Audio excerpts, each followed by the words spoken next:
Hello friends, welcome to my channel. आज हमारे CCNA का डे 43 है और आज हम पढ़ने वाले हैं OSPF। OSPF stands for open shortest path first. So ये एक राउटिंग प्रोटोकॉल है जो राउट सेलेक्ट करने में हेल्प करता है।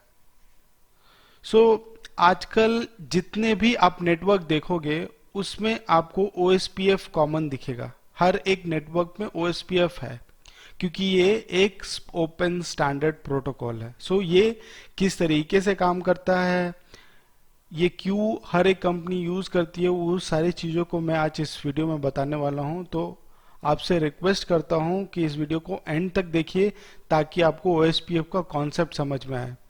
और अगर आप मेरे चैनल पर नए हैं तो प्लीज इस चैनल को सब्सक्राइब करके बेल आइकन को दबा दीजिए ताकि आप कोई भी वीडियो मिस ना करें। तो चलिए शुरू करते हैं। सो फ्रेंड्स, OSPF को समझने से पहले हम ये समझते हैं कि राउट्स कितने टाइप्स के होते हैं। सो सबसे पहला होता है स्टैटिक राउट और दूसरा होता है dynamic routes. Okay, so static route जो हम मैनुअली डिफाइन करते हैं कि अगर आपको एक डेस्टिनेशन पे पहुंचना है तो आप ये नेक्स्ट हॉप का यूज कर सकते हो, राइट। सो जो हम लोगों ने कुछ वीडियोस में समझा है, आज हम डायनेमिक राउटिंग प्रोटोकॉल के बारे में समझेंगे कि डायनेमिक राउटिंग प्रोटोकॉल क्या है और OSPF एक डायनेमिक राउटिंग प्रोटोकॉल है। सो डायनेमिक राउटिंग प्रोटोकॉल में क्या होता है, जब हम OSPF किसी राउटर में इनेबल करते हैं तो हम क्या करेंगे, इस ये राउट को हम क्या करेंगे, OSPF में एडवर्टाइज करेंगे। ये राउट्स को हम OSPF में एडवर्टाइज करेंगे। ओके, सो डायनेमिक राउटिंग प्रोटोकॉल क्या करता है, वो सारे इंफॉर्मेशन को लेता है और वो इंफॉर्मेशन को एक राउटर दूसरे राउटर के साथ एक्सचेंज करते हैं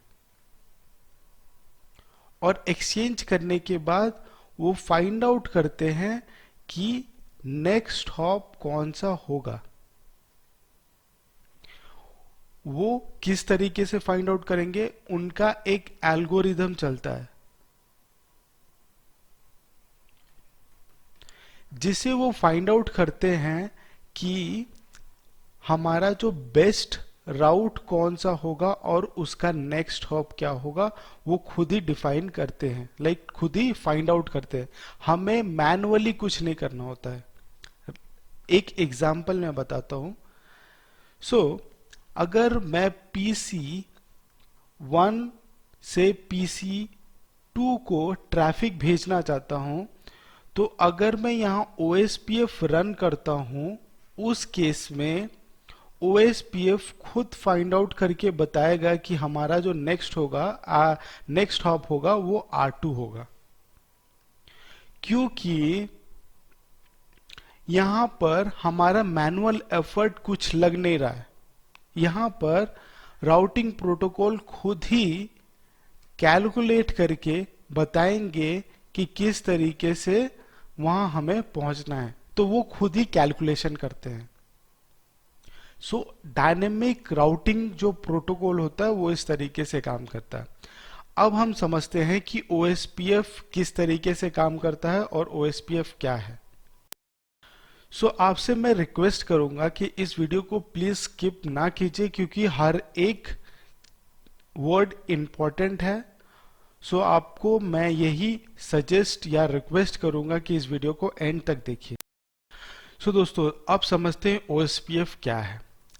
O stands for open. सो ये ओपन स्टैंडर्ड राउटिंग प्रोटोकॉल है। सो ये कहने का मतलब ये है कि कोई भी डिवाइस में आप OSPF रन कर सकते हो, सिस्को में या जूनिपर में या HP में या चेकपॉइंट में या पोलो अल्टो में। सो कोई भी डिवाइस में आप राउटिंग प्रोटोकॉल रन कर सकते हो। ये ओपन है, कोई भी प्रोप्राइटरी नहीं है, सिर्फ नहीं है। ओके, नाउ आते हैं SPF पे। SPF मतलब शॉर्टेस्ट पाथ फर्स्ट।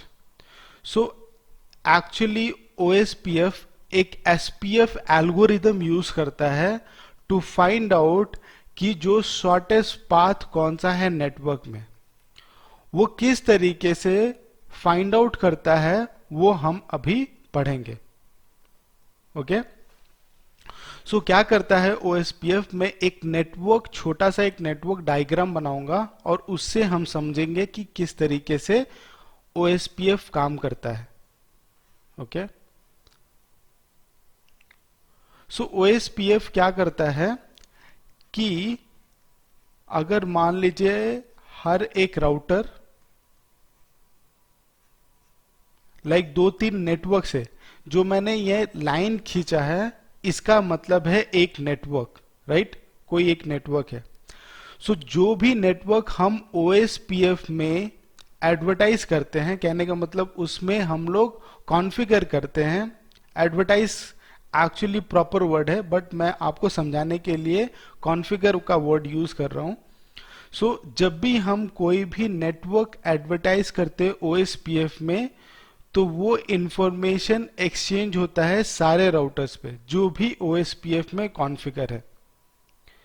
सो अगर मैं एग्जांपल देता हूं, जैसे ये R1 है, ठीक है, और ये हमारा R2 है और ये हमारा R3 है। सो हमारे पास एक नेटवर्क है 192.168.1.0, यहां पे है 2.0 और यहां पे है 3.0। सो अब क्या होता है कि हमने इस नेटवर्क को OSPF में एडवर्टाइज किया। ओके, सो R1 के लिए सबसे नजदीक या सबसे फास्टेस्ट वे में कैसे पहुंच सकते हैं, 3.0 पे डायरेक्टली जो कनेक्टेड राउट्स है। अगर मैं ये पाथ को फॉलो करूंगा तो उस केस में ये डिले होगा, क्योंकि हमें ये दिख रहा है कि ये बहुत ही दूर है, लाइक हमें R2 से होकर के जाना पड़ रहा है। बट OSPF में क्या है कि ये पता करता है कि एक्चुअली कॉस्ट क्या है हर एक लिंक का, जिस तरीके से हम लोगों ने स्पैनिंग ट्री प्रोटोकॉल में पढ़ा था। सो अगर ये गीगाबिट इथरनेट है और ये गीगाबिट इथरनेट है और ये 10 Mbps का लिंक है, तो अगर हम इस तरीके से जाएंगे तो हम जल्दी पहुंच सकते हैं, राइट, क्योंकि ये गीगाबिट इथरनेट है, 100 Mbps से भी ज्यादा, लाइक 1000 Mbps। ओके, बट अगर मैं यहां से जाऊंगा तो हमें 10 Mbps का स्पीड मिलता है। सो लिंक का इंफॉर्मेशन एक दूसरे के साथ शेयर होता है, राइट, कि अगर हमें 3.0 पे पहुंचना है तो उसे पहुंचने के लिए हमारे पास कितने कॉस्ट लगते हैं, उस कॉस्ट को अंडरस्टैंड करके SPF एल्गोरिदम रन करके पता करना पड़ता है कि जो हमारा नेक्स्ट हॉप होगा वो ये होगा। जनरली अगर मैं किसी यूजर को बोलूंगा तो वो क्या करेगा, नेक्स्ट हॉप ये देगा ताकि ये डायरेक्टली पहुंच जाए। बट अगर हमें 100 MB का एक फाइल इस नेटवर्क से दूसरे नेटवर्क पे लाइक R3 के नेटवर्क में भेजना है, उस केस में हमें लाइक R1 के नेटवर्क से R3 के नेटवर्क में अगर हमें कोई डेटा को सेंड करना है 100 Mbps के डेटा को, तो हम यहां से फास्टली तरीके से भेज सकते हैं। बट अगर ये यहां से जाएगा तो 10 Mbps में उतना स्पीड से डेटा नहीं भेज सकते हैं। सो इस तरीके OSPF काम करता है, इसलिए हम इसे लिंक स्टेट प्रोटोकॉल बोलते हैं। ओके, नाउ अब हम समझते हैं कि ये एरिया हायरार्की क्या है। सो OSPF में क्या होता है,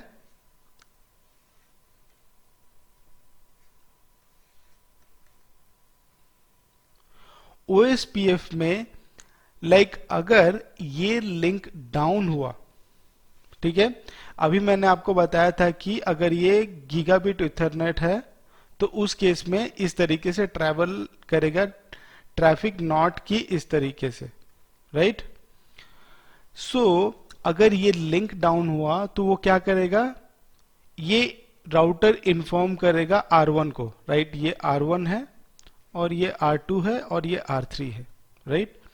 सो राउटर 2 और राउटर 3 इन्फॉर्म करेंगे कि ये लिंक डाउन हो गया, तो वो क्या करेगा, फिर से राउटिंग अपना एल्गोरिदम रन करेगा, जो राउटिंग प्रोटोकॉल है वो अपना एल्गो रन करेगा ताकि हमें बेस्ट राउट पता चल सके। अब इस तरीके से तो पहुंच नहीं सकते क्योंकि ये लिंक डाउन है, तो हम डायरेक्टली यहीं पर पहुंचेंगे। तो नेक्स्ट हॉप हमारा क्या होगा, अगर हमें राउटर 1 के नेटवर्क से राउटर 3 के नेटवर्क पे जाना है तो हमें यही रूट को फॉलो करना पड़ेगा क्योंकि ये लिंक डाउन है। तो उसके लिए अगेन एल्गोरिदम रन हुआ।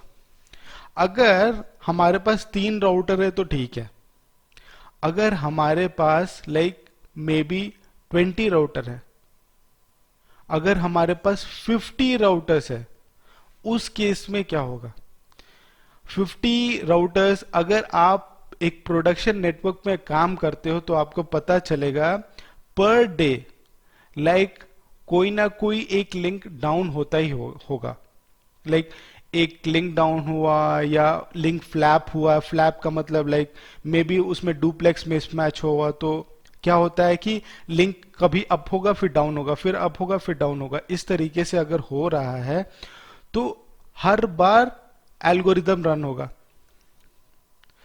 तो हर बार अगर 50 राउटर से सारे नेटवर्क एक बार अप होगा फिर डाउन होगा, तो उस बार हर वक्त वो राउटिंग प्रोटोकॉल रन करेगा, तो क्या होगा, सीपीयू यूटिलाइजेशन बढ़ जाएगा, राइट। सो उस केस में क्या होगा, क्या सोल्यूशन है। सो ओएसपीएफ में हम क्या करते हैं, हर एक नेटवर्क को मे भी हो सकता है कि एक छोटे से नेटवर्क को हम लोग क्या करेंगे, एरिया में डिवाइड कर देते हैं।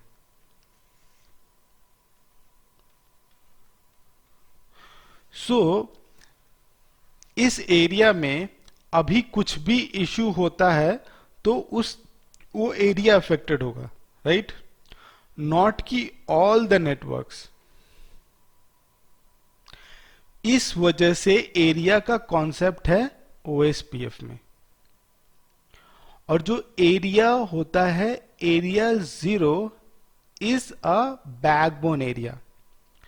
सो इसमें एक प्रोटोकॉल है, कहने का मतलब है कि एक प्रिंसिपल ये है कि कोई भी एरिया 0 से कनेक्टेड होना चाहिए अगर उसे एरिया 1 से एरिया 3 में जाना है।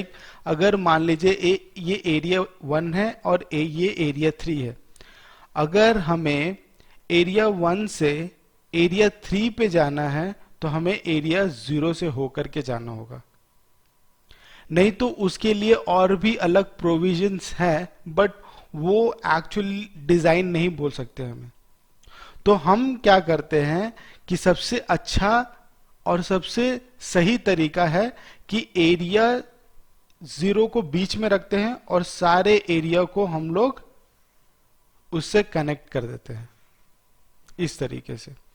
सो जब हम नेटवर्क डिजाइन करते हैं तो जो भी एरिया होता है, एरिया 1 या एरिया 10 या 20 या 30, उसको हम एरिया 0 से कनेक्ट कर देते हैं ताकि हमें फिर कोई इश्यू ना हो एक एरिया से दूसरे एरिया में जाने के लिए। सो इस तरीके से एरिया का जो हायरार्की वो है वो काम करता है।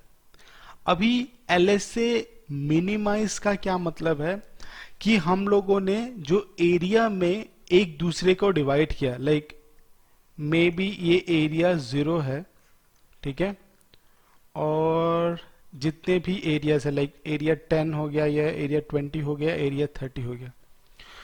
सो जो कुछ अपडेट्स होते हैं वो सिर्फ और कुछ अपडेट्स जो है वो एरिया के अंदर में होते हैं, राइट।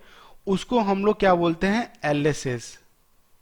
एलएसए का मतलब क्या है, लिंक स्टेट एडवर्टाइजमेंट। सो कोई भी चेंज अगर होता है नेटवर्क में तो उसके लिए एक LSA जनरेट होता है, राइट। सो वो एडवर्टाइजमेंट करता है, अगर कोई नया राउटर आया या कुछ नया राउट्स आया तो उसमें क्या होता है, LSS एडवर्टाइज होते हैं। तो अगर हम एरिया में डिवाइड कर देते हैं तो एरिया के अंदर में जो LSS होते हैं वो कम हो जाएंगे। बट अगर हम एक लार्ज नेटवर्क में लाइक 50 राउटर्स रखते हैं तो जितने भी LSS हैं वो सारे राउटर्स में प्रोपोगेटेड होंगे, और उस तरीके से फिर से CPU यूटिलाइजेशन बढ़ेगा और वो सब सारे चीजें होंगे। मैं सिर्फ और सिर्फ समझाने के लिए अभी बता रहा हूं, इस तरीके से एग्जैक्टली काम नहीं करता है, बट मैं आपको सिर्फ अंडरस्टैंड करने के लिए बता रहा हूं कि जो LSS होते हैं वो क्या होते हैं। सो LSS कोई भी नेटवर्क में चेंज होता है उस समय LSS जनरेट होते हैं, बस इतना आप समझिए। ओके, अब हम समझते हैं OSPF मैट्रिक। सो अभी आपको मैंने बताया कि जो OSPF का मैट्रिक है वो किस पे डिपेंड करता है, कॉस्ट पे, राइट। सो हम लोग कॉस्ट को भी चेंज कर सकते हैं अगर हम चाहें तो।